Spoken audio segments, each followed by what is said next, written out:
Okay, so a massive new trove of documents connected to Jeffrey Epstein has just been unsealed. And the details inside are, well, they're staggering. Let's just dive right in and break down what this latest release actually tells us. And when I say massive, I mean it.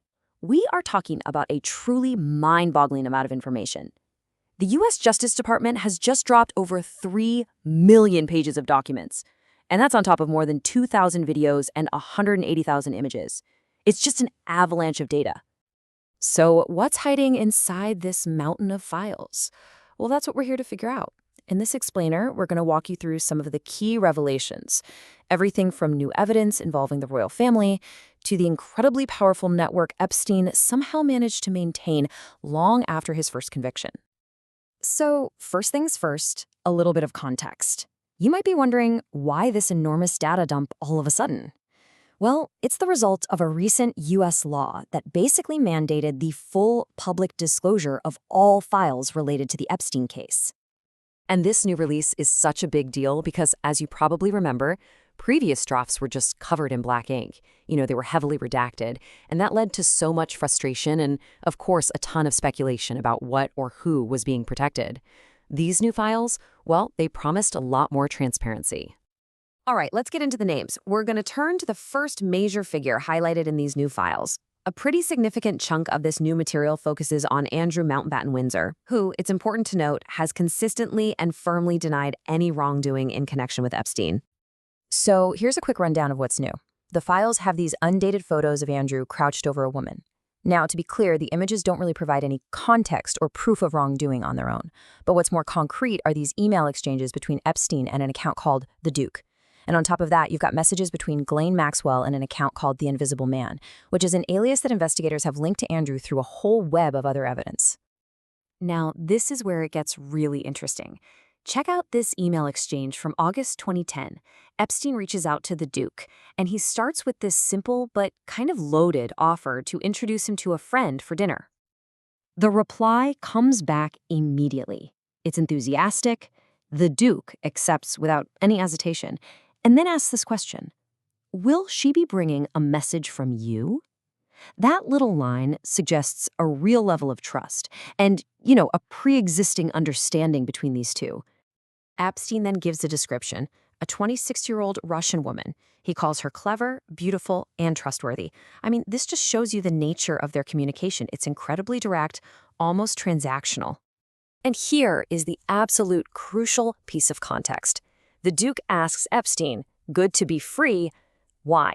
Because this whole exchange took place in 2010, just 2 years after Epstein had served time in prison for soliciting a minor for prostitution. Okay, the files also shed some pretty intense new light on Andrew's ex-wife, Sarah Ferguson. And what they reveal is this just stark, jarring difference between her public apologies and what she was writing in her private emails with Epstein. I mean, the contrast is just, wow. It's night and day. Publicly, she's telling newspapers she has deep regret over her friendship with him. But in private emails, sent after his 2008 conviction, she's calling him a special friend, and even the brother I have always wished for. But it gets even more complicated, more calculated. Emails show Epstein and his publicist, a guy named Mike Citrick, literally strategizing about how to use Ferguson to repair his own public image. Epstein actually suggested she could put out a statement saying he wasn't a pedo and claiming she'd been duped by lies. So you see the pressure here, right? Citrick agrees that getting a retraction from Ferguson is critical. And then he suggests that if gentle persuasion doesn't work, they'll need to turn up the heat, even threatening her with a lawsuit. And look, beyond the royals, these files just continue to paint this picture of Epstein's vast, influential network, a network that stayed very active long after he was a convicted sex offender. This network was truly far-reaching. For instance, new emails show that in 2009, after his conviction, Epstein sent £10,000 to the husband of a very prominent British politician, Peter Mandelson, to cover school fees.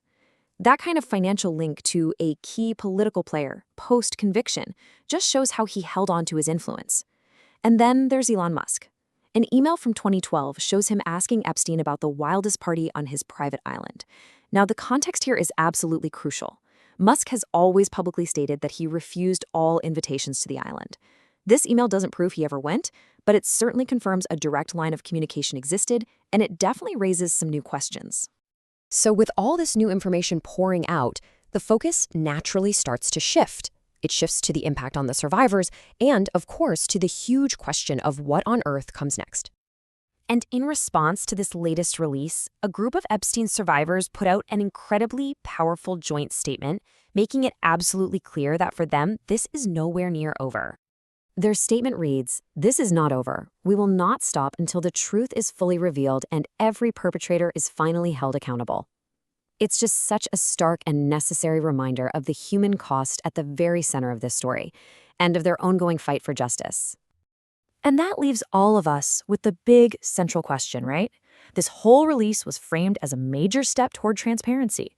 But with millions of pages now out in the open, the real test is whether this unprecedented disclosure will finally lead to meaningful accountability for everyone involved.